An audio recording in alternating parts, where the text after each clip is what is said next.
ಗೊತ್ತೇ ಇದೆ ನಿಮಗೆ, ಹಲಸಿನ ಸೀಸನ್ ಇದೆ. ಇಂಥದ್ದೆಲ್ಲ ಮಾಡಿಕೊಂಡು ಇಟ್ಟರೆ ಮಕ್ಕಳಿಗೆ ನಾವು ಹೊರಗಿಂದ ತರಬೇಕು ಅಂತ ಇಲ್ಲ. ಈ ಜಾಮ್ಗಳನ್ನೆಲ್ಲ ಹೊರಗಿಂದ ತಂದು ಆರ್ಟಿಫಿಷಿಯಲ್ ಜಾಮೆಲ್ಲ ತಿನ್ನಿಸಬೇಕು ಅಂತ ಇಲ್ಲ ಮಕ್ಕಳಿಗೆ. ಕಲರೆಲ್ಲ ಹಾಕಿಕೊಂಡೆಲ್ಲ ಮಾಡ್ತಾರಲ್ಲ, ಇದನ್ನು ಮನೆಯಲ್ಲಿ ಮಾಡಿಕೊಂಡು ದೋಸೆಗೆ, ಚಪಾತಿ, ಪ್ರತಿ ಬ್ರೆಡ್ಡಿಗೆ ಯಾವುದಕ್ಕೂ ಹಾಕ್ಕೊಂಡು ತಿನ್ಬೋದು. ನಾನಿಗೆ ಹಾಕ್ಕೊಂಡು ತಿನ್ಬೋದು ಸಿಹಿ ತಿನ್ನುವ ಮಕ್ಕಳಿಗೆ. ಅಲ್ಲದೆ ನಾನು ಏಲಕ್ಕಿ ಹಾಕಿದ್ದೇನೆ, ಸ್ವಲ್ಪ ಪೆಪ್ಪರ್ ಪೌಡರ್ ಕೂಡ ಹಾಕಿದ್ದೇನೆ.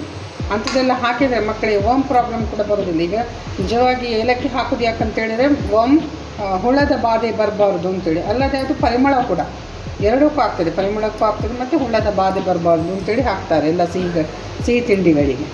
ನೀವು ಟ್ರೈ ಮಾಡಿ. ಅಲ್ಲದೆ ಯಾವ ರೀತಿ ಆಯಿತು ಅಂತೇಳಿ ನನಗೆ ಪ್ಲೀಸ್ ಕಮೆಂಟ್ ಮಾಡಿ. ನಾಳೆ ಇನ್ನೊಂದು ಹೊಸ ವೀಡಿಯೋದಲ್ಲಿ ನಿಮ್ಮ ಮುಂದೆ ಬರ್ತಾ ಇದ್ದೇನೆ. ಅಲ್ಲಿವರೆಗೆ ಕಾಯ್ತಾ ಇರಿ. ಬಾಯ್ ಬಾಯ್.